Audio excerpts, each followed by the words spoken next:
Ну, самое важное сегодняшней выставки, смысл выставки заключается в том, чтобы от материального мира перейти к нематериальному и от реального мира перейти к виртуальному. Как вы заметили, вот в начале вот первых залов, где вот у нас были экспозиции, они в основном были материального характера. Ну, практически вот первые, скажем так, 8 залов, это практически весь реальный материальный мир, в котором вот на сегодня живет и работает Аланхо. А потом уже, начиная с 8 зала, там с 8 по 12 зал, это уже начинается виртуальный мир, который появился благодаря таким энтузиастам, как Туяра Стручкова. Ребята, получается, в один прекрасный день придумали идею создать виртуальное пространство по Аланхо, и потом они это все начали воссоздавать. Организовали конкурс цифровых художников, и на сегодня мы можем увидеть замечательные картины, которые вот полностью, в полном смысле этого слова, олицетворяют Аланхо.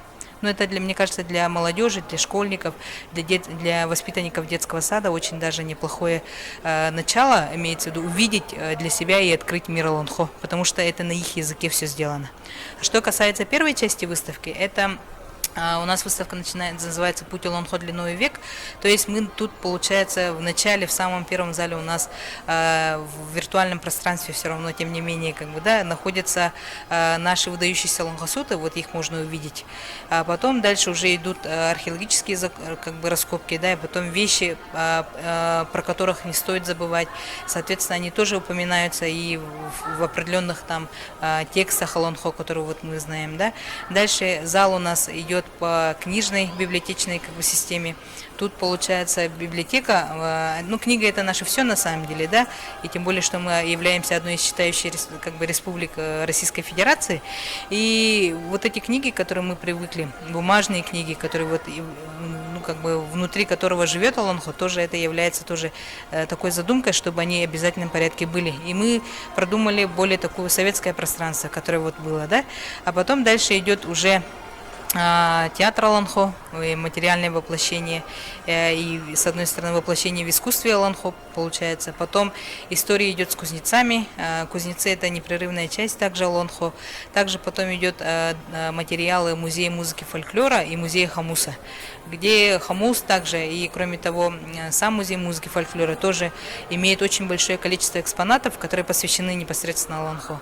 Дальше мы можем увидеть костюмы, которые были воплощены в Сахакадемическом театре.